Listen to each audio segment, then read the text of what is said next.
Tonight, we're covering the life and legacy of the famous explorer Christopher Columbus. Columbus was an ambitious, determined, and controversial figure who skillfully navigated uncharted waters, connecting Europe with the New World, influencing history in ways that continue to captivate people today. So, before we all get nice and comfortable, take a moment, if you haven't already, to like the video and subscribe to the channel. Also, let us know the time and location from which you are watching. Now, let's get right into our fascinating story, and we hope it helps you learn while you sleep. In the bustling port city of Genoa, Italy, amid the salty sea breeze and noisy dockside clamor, a young boy named Christopher Columbus gazed thoughtfully across the endless blue horizon. Born in the autumn of 1451, Christopher was the eldest of 5 children in the humble household of Domenico Colombo, a wool weaver, and his wife, Susanna Fontanarassa. The family lived modestly, their small home nestled along winding stone-paved streets, filled with merchant stalls, mariners, and the daily rhythm of trade. From an early age, Christopher became intimately familiar with the tides of the Mediterranean Sea. His youthful curiosity was often nourished by tales spun by weary sailors returning from distant lands. Eyes wide and imagination stirred, Christopher absorbed every word, dreaming of adventures far beyond Genoa's bustling harbor. Christopher's father had expected his son to learn the family trade. Wool weaving was steady, dependable, and had supported generations of the Colombo family. But the boy's passion was clearly set on a different path. The pull of the sea became irresistible, guiding him away from the loom and toward the docks, where ships of all sizes waited patiently for their next voyage. At 14, Columbus left his father's workshop to begin his life at sea, apprenticed to Genoese traders who navigated the Mediterranean's busy trade routes. He quickly learned the sailor's craft, reading the shifting wind, charting courses by the stars, and surviving the perilous unpredictability of oceanic voyages. The sea became Columbus's school, teaching him lessons no classroom ever could. As Columbus grew older, he ventured further from familiar waters. By his early 20s, he had already traveled widely, sailing to distant ports such as Lisbon, Bristol, and even reaching as far north as Iceland. These journeys filled him with practical knowledge about maritime navigation, geography, and the complex art of diplomacy among traders and local authorities. Columbus's ambitious nature drove him to read every book and map he could obtain, voraciously gathering information about new routes, distant territories, and the endless mysteries hidden beyond the known world. He was particularly captivated by accounts from Marco Polo and other travelers who described faraway lands brimming with riches, spices, silks, and precious gems. By 1476, Columbus settled temporarily in Portugal, a nation leading the age of discovery. The Portuguese monarch supported numerous voyages of exploration along Africa's western coast, seeking a route to the wealthy lands of India and the East Indies. Lisbon was a hub of ideas, attracting adventurers, sailors, and cartographers from across Europe. Columbus immersed himself in this vibrant maritime community, further refining his vision and aspirations. In Portugal, Columbus married Filipa Perestrello e Moniz, the daughter of a noble Portuguese navigator. Their union strengthened his connections within influential maritime circles and granted him access to critical geographical documents, charts, and rare navigational texts. Equipped with these newfound resources, Columbus's dreams of exploration grew bolder and more refined. Yet, despite his rising confidence and clarity of vision, Columbus faced daunting skepticism. Many believed his ambition to sail westward across the uncharted Atlantic to reach the riches of Asia was reckless and unrealistic. But Columbus's resolve was steadfast, a flame burning brightly, guiding him ever closer toward his remarkable destiny. In Lisbon, Columbus found himself at the crossroads of a maritime revolution. Portuguese sailors returned with tales of their expeditions along the African coast, bringing back gold, ivory, and precious spices. The city buzzed with anticipation and speculation, the docks filled with vessels preparing for journeys into unknown waters. Columbus quickly recognized that his future depended upon the patronage and trust of powerful people. He became increasingly convinced that sailing westward across the Atlantic Ocean was the most direct route to the wealth of Asia. At the time, Europeans depended heavily upon expensive overland trade routes controlled by Muslim merchants. Columbus reasoned that a westward passage would offer a shortcut to untold riches, circumventing these obstacles entirely. Driven by determination, Columbus carefully developed his theory. He pored over ancient maps, astronomical texts, and accounts from earlier travelers like Marco Polo, meticulously piecing together his vision. He was particularly influenced by a Florentine scholar named Paolo Toscanelli, who had created maps supporting Columbus's bold idea of sailing directly west. Armed with these scholarly affirmations, Columbus approached King John II of Portugal in 1484, seeking funding and royal endorsement for his ambitious plan. Initially, the Portuguese king expressed cautious interest. However, the royal advisors, seasoned navigators themselves, rejected Columbus's proposal. They believed his estimation of Earth's circumference was significantly flawed, and that the distance across the Atlantic Ocean was too vast for any ship of the era to safely navigate. To them, Columbus's idea seemed impractical, even dangerous. Undeterred by this rejection, Columbus remained convinced of the viability of his vision. He decided that his dream was too important to abandon, even if it meant seeking patronage elsewhere. Shortly thereafter, tragedy struck Columbus's personal life. His wife, Felipa, passed away, leaving him with their young son, Diego. Her death was profoundly felt, but rather than weakening his resolve, it further hardened his determination to achieve greatness. In 1485, Columbus left Portugal, traveling to neighboring Spain in hopes of finding support from the Spanish monarchy, Queen Isabella and King Ferdinand.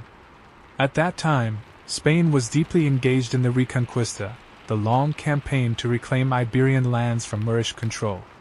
Although initially preoccupied with military affairs, the Spanish rulers were receptive to bold ideas, driven by ambitions of glory, wealth, and the spread of Christianity. Columbus spent several arduous years lobbying for support at the Spanish court. At times, he faced financial hardships, ridicule, and discouragement. Many advisors of the Spanish monarchs considered him a dreamer, overly ambitious, and overly confident. Yet Columbus persevered, never wavering from his conviction. During these uncertain years, Columbus relied on the hospitality of sympathetic patrons and religious leaders who were intrigued by his ideas. He took any opportunity available to advocate for his westward voyage, presenting detailed plans to influential nobles, clergy, and merchants. Despite repeated setbacks, he patiently endured, driven by an unwavering belief in his destiny. Finally, after nearly 7 years of relentless persistence, Columbus secured an audience at the royal court in Granada. This meeting would prove to be a critical turning point, one that would soon reshape the course of history forever. In the ornate halls of Granada's Alhambra Palace, Columbus stood before King Ferdinand and Queen Isabella. It was 1491, and the Spanish monarchs had just celebrated a significant victory, the capture of Granada from the Moors, completing the Reconquista. Flushed with triumph, the rulers of Spain were ready to entertain ambitious proposals that might expand their newfound power and prestige. Columbus, aware of the weight this moment carried, presented his vision carefully yet passionately. He laid out his plans clearly, emphasizing how sailing west would establish a faster, more profitable trade route to Asia. He spoke confidently, describing a voyage that promised unimaginable riches and glory for Spain, as well as the spread of Christianity across distant lands. Queen Isabella, renowned for her strong religious convictions, was intrigued by Columbus's blend of practical ambition and spiritual mission. The king, Ferdinand, was more cautious, mindful of the risks involved. To test Columbus's ideas further, the Spanish monarchs called together a council of experts, scholars, theologians, and experienced navigators, to evaluate his claims thoroughly. The council convened at Salamanca, an intellectual center in Spain. Columbus faced intense scrutiny. Scholars questioned his calculations, challenging him on every detail of geography, distance, and navigation. They argued vigorously that Columbus grossly underestimated the Earth's circumference, and that the distance to Asia, traveling westward, would be impossible for ships to endure without resupply. Yet Columbus remained steadfast in his arguments, presenting evidence from ancient sources, maps, and his own experiences at sea. He countered skepticism with passion and a quiet determination, refusing to yield his ground, even when mocked by renowned scholars. Still, the council remained unconvinced and reported back negatively to the king and queen. Discouraged but undaunted, Columbus persisted, knowing that his dream hung by a thread. The months following the council's decision proved agonizing. Columbus drifted from court to court, patron to patron, yet repeatedly met with rejection or indifference. Financially strained and emotionally drained, he contemplated abandoning Spain to seek support elsewhere, perhaps in France or even England. Then, in early 1492, Columbus received an unexpected summons back to Granada. Luis de Santangel, treasurer to the royal household and an influential courtier who believed in Columbus's potential, intervened personally. Santangel passionately convinced Queen Isabella that the rewards of Columbus's venture far outweighed the risks. Moved by his appeal, Isabella agreed to finance Columbus's voyage, famously pledging to use the Spanish crown's own resources, her personal jewelry if necessary, to cover the costs. On April 17, 1492, Columbus signed the Capitulations of Santa Fe, a contract that granted him noble status, substantial wealth, and significant political authority if he successfully reached the Indies. In return, Columbus promised Spain a share in all wealth discovered and agreed to spread Christianity among any people he encountered.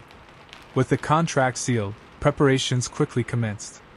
The port of Palos in southern Spain buzzed with activity as 3 modest vessels were gathered: the Nina, the Pinta, and the largest ship, Columbus's flagship, the Santa Maria. Crews were assembled, supplies stocked, and sails carefully mended. Finally, on August 3, 1492, Columbus stood proudly aboard the deck of the Santa Maria, eyes fixed firmly on the open sea. As the Spanish shores faded from view, he felt both excitement and apprehension, aware that the journey ahead was fraught with uncertainty, but also with the promise of changing the world forever. As the ships sailed steadily into the unknown expanse of the Atlantic, Columbus felt the full weight of responsibility. His dreams, reputation, and the lives of his crew depended entirely on the success of this daring voyage. The small fleet, 3 ships carrying fewer than 100 sailors, now faced vast stretches of uncharted waters, with no clear landmarks to guide them. In the early days of the journey, morale was high. Gentle winds and calm seas filled the sailors with optimism. Each morning brought a fresh sense of adventure. Each evening carried lively conversation and hopeful speculation about the riches and wonders awaiting them across the horizon. Columbus carefully recorded every detail in his ship's log, meticulously documenting weather conditions, ocean currents, and their daily progress. However, as weeks passed without sight of land, excitement gradually gave way to anxiety. Columbus had confidently estimated the voyage to Asia would take no longer than a few weeks. But the endless ocean stretched on relentlessly. Crewmen whispered anxiously among themselves, questioning whether Columbus had dangerously underestimated the distance. Food supplies dwindled, fresh water became scarce, and tensions slowly permeated the fleet. Despite these mounting fears, Columbus maintained a facade of unwavering confidence. Privately, he was acutely aware of the crew's declining morale, but publicly, he assured his sailors repeatedly that land was close. He relied heavily on intuition and hope, interpreting every floating branch, bird sighting, or subtle shift in ocean currents as signs they were approaching their destination. On September 16, 1492, nearly 6 weeks after leaving Spain, the fleet encountered large patches of floating seaweed. Initially, this discovery excited the sailors, suggesting land nearby. Yet, as days passed with no land sighted, the seaweed fields became an obstacle, slowing the ships and fueling deeper frustration among the crew. Columbus himself began to quietly grapple with uncertainty.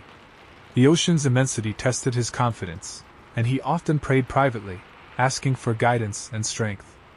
Despite occasional doubts, he pressed forward, determined to fulfill the promise he'd made to Queen Isabella and King Ferdinand. By early October, tensions aboard the ships reached a breaking point. Frustrated and frightened, sailors openly discussed turning back to Spain, believing the journey had become dangerously futile. Columbus, sensing the growing unrest, addressed his crew firmly but compassionately, pleading for patience. He promised that if land was not sighted within 3 days, he would relent and turn the ships around, a promise he hoped he would never have to keep. On October 11th, hopes surged dramatically. Signs of land became unmistakable. The crew spotted branches, carved wooden sticks, and flocks of birds, undeniable evidence that solid ground was near. That evening, a sailor aboard the Pinta shouted from the masthead, claiming to have seen a faint glow on the horizon. Excitement rippled throughout the fleet. Columbus, overwhelmed by relief and anticipation, barely slept, anxiously awaiting confirmation. Then, at dawn on October 12, 1492, Rodrigo de Triana, a sailor aboard the Pinta, cried out jubilantly, "Land! Land!" Columbus rushed to the ship's rail, heart pounding with emotion. As the sun rose, illuminating the distant shoreline clearly, Columbus fell to his knees in gratitude. After 36 days at sea, the ships anchored in clear, shallow waters, gazing upon a lush, green island unlike anything they had ever seen. Columbus, stepping ashore, claimed the island in the name of Spain, forever changing the course of history. Columbus stood upon the pristine white sands of an island he named San Salvador, believing firmly that he had reached the outskirts of Asia, the long-sought Indies. In truth, he had landed in the Bahamas, opening a new chapter in human history, though he was entirely unaware of the significance of this moment. With solemn reverence, Columbus unfurled the royal banners of Spain, planting the cross deeply into the earth, claiming the land for his sovereigns. Around him gathered curious natives, the indigenous Taino people, who cautiously emerged from the lush greenery to encounter these strange visitors. Columbus observed them closely, noting their peaceful demeanor, generosity, and curiosity. The Taino approached bearing gifts of fruits, parrots, and intricately crafted ornaments, initiating the first exchanges between two vastly different worlds. Columbus believed he had reached islands off the coast of Asia, perhaps close to Japan or India, and thus named these gentle people Indians. Despite the initial warmth of this encounter, it was clear that misunderstandings lurked beneath the surface. The Taino spoke an unfamiliar language, their gestures conveying both friendliness and uncertainty. Driven by his mission, Columbus immediately began exploring neighboring islands. Sailing from one island to another, he discovered a paradise filled with stunning natural beauty, rich vegetation, vibrant birds, and gentle shores bathed in sunshine. Everywhere he went, he observed the potential for great wealth and fertile land that Spain could exploit. His logs overflowed with descriptions meant to impress the Spanish monarchs, detailing islands brimming with resources, eager inhabitants, and boundless possibilities for expansion. Yet Columbus's keen eyes sought evidence of something more elusive: gold. He questioned natives about precious metals, often misinterpreting their gestures or words as confirmation of vast gold reserves. Encouraged by his misunderstandings, Columbus sent small exploration parties inland, returning with modest trinkets, but no immediate sign of great riches. By late November, Columbus's small fleet anchored off the coast of a large island he named Hispaniola. Struck by its beauty and apparent fertility, he believed he had finally discovered a promising base for Spanish settlement and future exploration. However, as Christmas approached, tragedy disrupted Columbus's plans. On Christmas Eve, while sailing close to shore, the Santa Maria ran aground on hidden reefs, suffering irreparable damage. Unable to salvage the flagship, Columbus ordered his men to dismantle it, using the timber to construct La Navidad, the first European settlement in the Americas. Leaving behind a small crew of 39 men to maintain the settlement, Columbus prepared for the journey back to Spain aboard his remaining 2 ships, the Nina and the Pinta. Columbus left explicit instructions to the settlers to treat the Taino kindly, promising to return shortly with reinforcements and additional supplies. However, as Columbus set sail on January 16, 1493, bound for Spain, he was unaware that his hurried colony would ultimately face disaster, and the interactions between Europeans and indigenous peoples would soon descend into conflict and tragedy. The journey back to Spain was arduous, beset by fierce storms that threatened to swallow Columbus's small fleet. But determination and fortune guided him homeward, carrying news that would electrify Europe and launch an unprecedented era of exploration, colonization, and exchange between two vastly different worlds. After surviving weeks of violent storms and challenging navigation, Columbus finally glimpsed the familiar shores of Spain. On March 15, 1493, the battered fleet, reduced to just 2 ships, the Pinta and Nina, limped into the port of Palos. Exhausted yet triumphant, Columbus's arrival created an immediate sensation. News spread rapidly across Europe, electrifying the continent and igniting widespread fascination with his astonishing discovery. Within days, Columbus journeyed to Barcelona, summoned personally by Queen Isabella and King Ferdinand, who eagerly awaited first-hand news. Riding toward the royal court, Columbus brought with him tangible proof of his discoveries: colorful parrots, exotic plants, intricately carved ornaments, and even several Taino natives, whom he presented as evidence of his successful expedition. Upon entering the lavish royal court, Columbus knelt humbly before the monarchs. With heartfelt emotion, he recounted vivid stories of lush islands filled with fertile lands, exotic wildlife, and seemingly peaceful inhabitants who welcomed Spanish influence. Columbus passionately described the rich potential these newfound territories represented, emphasizing that their untapped wealth would greatly strengthen Spain's prestige and power. King Ferdinand and Queen Isabella listened with rapt attention, captivated by the possibilities Columbus presented. Deeply impressed, they honored him generously, bestowing upon Columbus noble titles, lavish rewards, and official recognition of his discoveries. News of Columbus's voyage swiftly spread throughout Europe, earning him international acclaim as a legendary explorer whose courage had shattered traditional boundaries of knowledge. Yet, amid celebration, Columbus quickly began preparations for a second, larger expedition. This time, the Spanish crown eagerly provided him with greater resources, including 17 ships and over 1,200 settlers, soldiers, and craftsmen. Columbus's goal was clear: establish permanent colonies, convert natives to Christianity, and return with the riches he had confidently promised. On September 25, 1493, Columbus departed once more from Spain, heading westward with an ambitious fleet. His heart was full of confidence, and expectations were high. This second voyage, far grander in scope, was intended not only to expand exploration but also to firmly establish Spanish dominance across the newly claimed territories. After weeks at sea, Columbus reached the Caribbean islands again in November, quickly discovering new lands such as Dominica, Guadeloupe, and Puerto Rico. Each discovery reinforced Columbus's belief that he had indeed found Asia's fringes, unaware he had encountered an entirely new continent. However, when Columbus arrived at Hispaniola, eager to reunite with the settlers at La Navidad, he was met by heartbreaking devastation. The fort had been destroyed, and the men he had left behind had vanished without a trace. Local Taino leaders explained to Columbus, through difficult communication, that violent confrontations had erupted between his settlers and natives, resulting in the tragic deaths of every European inhabitant. Stunned, Columbus realized the complexity of his mission had drastically intensified.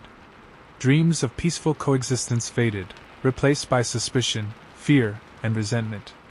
Yet, determined to persist, Columbus began construction of a new settlement, La Isabela, establishing what would soon become the first European foothold in a vast new world, one fraught with promise, but also looming conflict. As Columbus established the settlement of La Isabela, he faced harsh realities far removed from his initial dreams of prosperity and easy conquest. The colony was intended to symbolize Spanish permanence in the New World, a base from which to govern the vast territories he believed were part of Asia. Yet, despite his determination, Columbus struggled with constant setbacks and emerging conflicts. The settlers, unfamiliar with tropical climates, soon suffered greatly. Diseases unknown to Europeans rapidly spread through the colony. Food spoiled quickly in the oppressive heat, crops failed repeatedly, and shortages became common. Frustration and disappointment swiftly replaced the initial optimism. Colonists openly questioned Columbus's leadership, blaming him for their hardships. Determined to salvage the situation, Columbus ordered expeditions inland, desperate to find the riches he had promised the Spanish crown. He sent scouts across Hispaniola seeking gold mines rumored by local natives. Although some modest quantities of gold were discovered, the promised vast riches remained elusive, fueling skepticism and resentment among the settlers. Relations with the indigenous Taino people also began to deteriorate rapidly. Initially welcoming, the natives grew wary as Europeans demanded increasing amounts of food, gold, and labor. Misunderstandings between the two cultures deepened, frequently escalating into violent confrontations. Columbus himself became increasingly harsh, imposing heavy taxes on the natives, requiring them to deliver quotas of gold or face severe punishment. Those who failed to comply suffered brutal consequences, further poisoning relations between Europeans and indigenous people. To address the growing crisis, Columbus returned to Spain in 1496, leaving behind his brother Bartolomeo as governor. The voyage home was driven partly by his desire to defend his reputation and secure continued royal support for his mission. Yet, upon arriving in Spain, Columbus discovered that word of his harsh treatment of settlers and natives had already reached the Spanish court, damaging his reputation. King Ferdinand and Queen Isabella received Columbus cautiously. Although disappointed by the lack of tangible wealth from the New World, they were still intrigued by its potential. Columbus passionately defended himself, insisting the difficulties faced by the colonies were temporary and that greater riches awaited. He persuaded the monarchs to grant him one more chance, a third voyage to prove the immense value of his discoveries. In May 1498, Columbus set sail once again, leading a fleet of 6 ships. This voyage took a more southerly route, leading him to sight new lands such as Trinidad and the northern coast of South America. Columbus, awestruck by the mighty Orinoco River and the immense mainland stretching far beyond, began to wonder if he had discovered something far larger and more significant than mere islands off the coast of Asia. Yet, upon returning to Hispaniola, Columbus found his colony on the brink of collapse. Rebellion among settlers had erupted against his brothers, accusing them of cruelty and mismanagement. The situation had spiraled out of control, forcing Columbus to confront a devastating reality. His dreams of a prosperous empire faced imminent ruin, threatening his legacy and the trust placed in him by Spain's rulers. Returning to Hispaniola after his third voyage, Columbus faced a colony in crisis. His dreams of wealth, glory, and peaceful conquest had given way to chaos. Settlers openly revolted against the harsh leadership of his brothers, Bartolomeo and Diego. Columbus was met not as a hero but as a target of mounting resentment and accusations of incompetence and brutality. Conflicts between settlers and indigenous Taino populations had escalated dramatically, plunging the colony into violence and disorder. Harsh punishments and forced labor quotas imposed by Columbus had devastated the native communities, causing deep suffering and widespread resentment. The settlers, facing starvation, disease, and dwindling supplies, blamed Columbus's poor leadership for their misery. Their accusations reached Spain, igniting alarm and anger in the Spanish court. Disturbed by increasingly troubling reports, Queen Isabella and King Ferdinand dispatched Francisco de Bobadilla to Hispaniola in 1500 to investigate Columbus's governance. Bobadilla arrived wielding broad authority, immediately arresting Columbus and his brothers, stripping them of their titles, and imprisoning them in chains, a shocking humiliation for the once celebrated explorer. Columbus, profoundly humiliated and bewildered by this sudden reversal of fortune, was sent back to Spain in disgrace. The voyage home was marked by profound despair. Columbus, bound in chains aboard his ship, struggled to understand how his grand visions had unraveled so tragically. Upon his arrival in Spain, Columbus's chains were removed by royal decree, a gesture of respect by Isabella, who still retained some sympathy for him. Yet the damage to his reputation was severe. Columbus sought an audience to defend himself, passionately arguing that the accusations against him were exaggerated or unjust. After careful consideration, the Spanish monarchs permitted Columbus one final expedition, motivated partly by his insistence that undiscovered wealth still awaited discovery. They granted Columbus a fourth voyage, albeit stripped of his governing powers, tasked solely with exploration and mapping new territories in the hope of locating the elusive western route to Asia. In May 1502, Columbus embarked on this final journey, commanding 4 small ships. Now aged and increasingly frail, his spirit remained fiercely determined to reclaim his honor.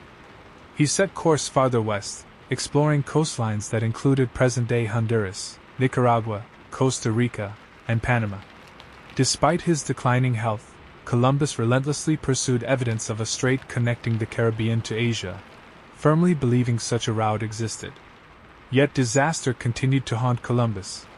His ships were battered by fierce storms, forcing him to abandon 2 severely damaged vessels. Stranded along the Jamaican coast in 1503, Columbus and his weary men faced a grim fight for survival. For over a year, they struggled desperately, their supplies dwindling, awaiting rescue that seemed increasingly uncertain. During this dark period, Columbus's resolve was tested severely, yet he never entirely abandoned hope. Finally, after months of desperate waiting, rescue arrived from Hispaniola, returning Columbus and the survivors home to Spain. Columbus, exhausted and deeply disillusioned, returned to a homeland where his fame had faded dramatically. Though he had opened an entirely new world, Columbus's final days were overshadowed by disappointment, misunderstanding, and bitterness, a stark contrast to the glorious destiny he had once envisioned. Christopher Columbus spent the final chapter of his life in Spain overshadowed by disappointment and declining health. By 1504, after returning from his disastrous 4th voyage, he found himself almost forgotten by the Spanish court. He was no longer viewed as a great hero but as a complicated figure whose voyages had produced mixed results. His health had deteriorated rapidly. Columbus was suffering from severe arthritis and chronic pain, a consequence of decades at sea. Despite his physical ailments, Columbus's determination remained fiercely intact. He spent much of his time compiling meticulous records, maps, and journals, hoping to secure recognition for his extraordinary achievements.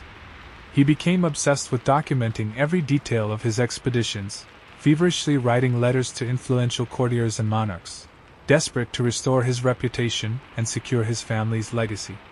The Spanish crown, however, was preoccupied with new explorers who offered fresh opportunities. Other navigators, inspired by Columbus's discoveries, were now charting new territories, bringing wealth and resources back to Spain. Columbus felt increasingly marginalized as these younger, more successful explorers, men such as Amerigo Vespucci, captured the public's imagination. Yet Columbus remained relentless in his quest for acknowledgement. He demanded the titles, profits, and recognition promised to him under the capitulations of Santa Fe, a document now largely ignored by King Ferdinand, who regarded Columbus as troublesome and inconvenient. The explorer even resorted to legal challenges, spending what remained of his fortune to pursue lawsuits demanding restoration of his titles, wealth, and reputation. Columbus lived his final years consumed by bitterness and frustration. He resided quietly in Valladolid, Spain, attended only by his immediate family and closest supporters. In solitude, Columbus reflected deeply on his journeys, haunted by the outcomes of his expeditions, the glory and adventure overshadowed by regrets and a sense of betrayal. He struggled to accept the irony of his situation. Although he had fundamentally changed history, bringing 2 worlds together, he ended his life largely misunderstood. On May 20, 1506, Christopher Columbus died at the age of 54. His passing went largely unnoticed by the public, overshadowed by the exploration and conquest that had rapidly expanded after his initial voyage. Columbus had requested that he be buried with chains from his earlier imprisonment, symbols of his suffering and sacrifice. Although his final resting place became the subject of confusion and dispute, his remains were eventually moved several times, crossing the ocean once more, symbolic of his restless spirit and lifelong obsession with travel. After his death, Columbus's reputation underwent a profound transformation. Initially remembered primarily as a daring explorer who boldly ventured across uncharted oceans, later generations began evaluating his legacy more critically. Columbus's voyages had forever altered the course of human history, linking continents, sparking global exchanges, but also initiating centuries of conquest, colonization, and tragedy for indigenous populations. Thus, Columbus's legacy remained complex, defined equally by brilliance and controversy, accomplishment and tragedy, a powerful reminder that history is never simple, and heroes rarely flawless. Columbus embarked on his fourth and final journey from Cadiz, Spain, on May 11, 1502. His expedition consisted of 4 ships and 140 men. Although stripped of his political authority, Columbus's mission was clear: to discover a passage connecting the Caribbean to the wealthy lands of Asia, a route he believed existed near the Central American mainland. From the outset, Columbus encountered relentless difficulties. Violent storms battered his ships as soon as they departed European waters, forcing them to seek shelter in Hispaniola's harbor. When Columbus requested permission to land in the colony, Nicolas Delvando, who had replaced him as governor, coldly refused entry, suspicious and wary of Columbus's presence. Humiliated and furious, Columbus was forced back out to sea, his fleet sailing directly into the path of a fierce hurricane. Miraculously, Columbus's small fleet survived the devastating storm, unlike a large Spanish convoy heading to Spain, which was entirely destroyed by the same hurricane. Columbus viewed their survival as divine protection and pressed onward toward the mainland, determined to fulfill his mission. In July 1502, Columbus reached the Central American coast, exploring regions of modern-day Honduras, Nicaragua, and Costa Rica. Fascinated, Columbus believed these territories were on the outskirts of Asia. The lush landscapes, abundant wildlife, and indigenous people he encountered reaffirmed his belief that immense wealth lay just beyond his reach. Yet the elusive passage to Asia remained undiscovered. Frustration mounted as Columbus navigated along the rugged Central American coast. Storms repeatedly battered his ships, supplies dwindled, and crew morale sank dangerously low. Columbus himself, suffering from severe arthritis and poor health, struggled daily, relying upon sheer determination to maintain authority and inspire his increasingly restless sailors. By early 1503, disaster struck once more. Columbus's fleet became stranded near Jamaica after severe weather left 2 ships badly damaged. Unable to continue safely, Columbus ordered his men ashore, forced to abandon their sinking vessels. They established a makeshift settlement on the northern shore of Jamaica, desperately awaiting rescue from Hispaniola. The stranded crew endured months of hardship, hunger, and despair. Columbus repeatedly sent emissaries to Hispaniola, pleading for assistance, but his requests were ignored. His men, growing restless and rebellious, threatened mutiny. In a desperate bid to regain authority and control, Columbus employed his knowledge of astronomy to impress the local indigenous population. Using a lunar eclipse he accurately predicted, Columbus convinced the natives that he possessed extraordinary powers, thereby ensuring their continued cooperation and the survival of his crew. Finally, after more than a year marooned in Jamaica, help arrived in June 1504. Columbus and the surviving crew were rescued by ships sent from Hispaniola. Broken in health and deeply disillusioned, Columbus returned to Spain that autumn, his spirit profoundly shaken. Despite surviving the voyage, Columbus knew he was returning home a diminished man, far removed from the hero celebrated only a decade earlier. Back in Spain, Columbus found himself once again a shadow of his former glory, a man whose groundbreaking discoveries were overshadowed by controversy, disappointment, and failure. Yet, unbeknownst to him, Columbus's impact would soon resonate far beyond his personal tragedies, changing the course of history forever. Upon returning to Spain in November 1504, Columbus faced the grim reality that his reputation and influence had dramatically declined. Sick, exhausted, and nearly forgotten by the Spanish court, Columbus struggled to gain an audience with King Ferdinand and Queen Isabella.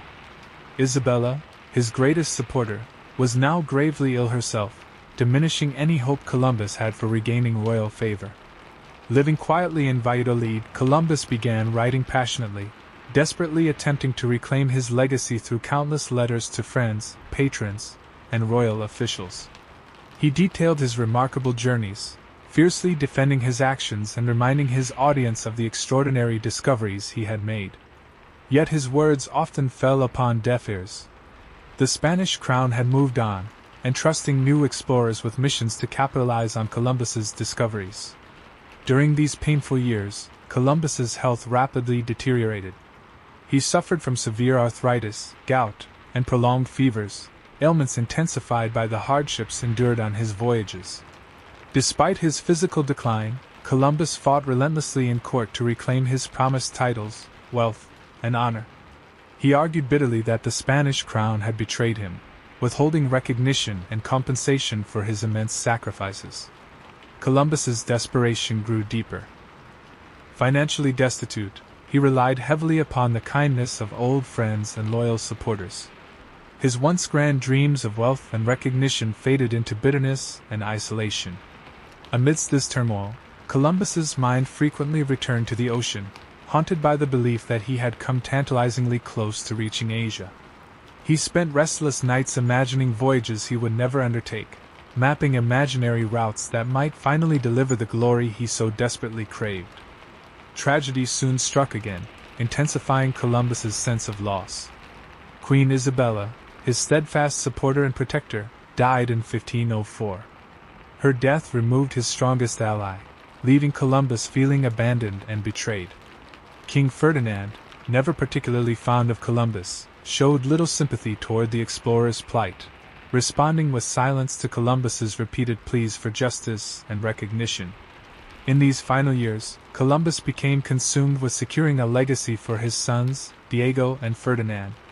Obsessed by the need to provide them with recognition and titles promised long ago, Columbus petitioned repeatedly, driven by the desperate hope that Spain would honor the original agreements outlined in the capitulations of Santa Fe. Yet each appeal only intensified Columbus's frustration. His reputation was irrevocably tarnished by reports of his brutal governance in the colonies. His previous glory, celebrated throughout Europe, now felt distant and elusive. Friends and supporters quietly withdrew, leaving Columbus isolated and increasingly bitter about the injustices he believed he had suffered. By 1505, Columbus moved quietly to Valladolid, living in modest quarters, haunted by the past. His once sharp mind and indomitable spirit faltered under the strain of constant rejection, disappointment, and illness. As his physical strength diminished, Columbus grappled intensely with his spiritual faith, frequently turning to religion as a refuge from the disappointments and struggles that had defined his later life. As Columbus approached the end of his days, he often wondered whether history would judge him harshly or remember him kindly. Though deeply embittered, he held tightly to the faint hope that future generations might someday understand and appreciate the true scope and significance of his accomplishments. In Valladolid, in early 1506, Columbus felt the encroachment of death approaching swiftly. His health was in steady decline, his once vigorous body now frail, racked by chronic arthritis and fatigue. The ambitious navigator who had courageously opened the doors to the New World now lived humbly, nearly forgotten, struggling to make sense of a lifetime filled with both extraordinary triumphs and profound disappointments.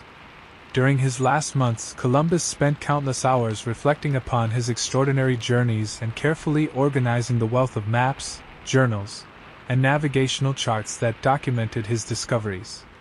He fervently hoped that these documents would someday prove invaluable, providing undeniable evidence of his monumental achievements.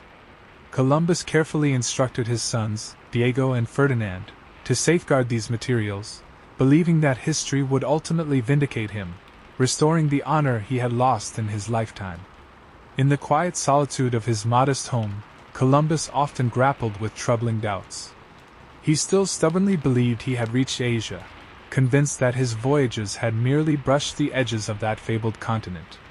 The possibility that he had uncovered an entirely new world rarely entered his mind.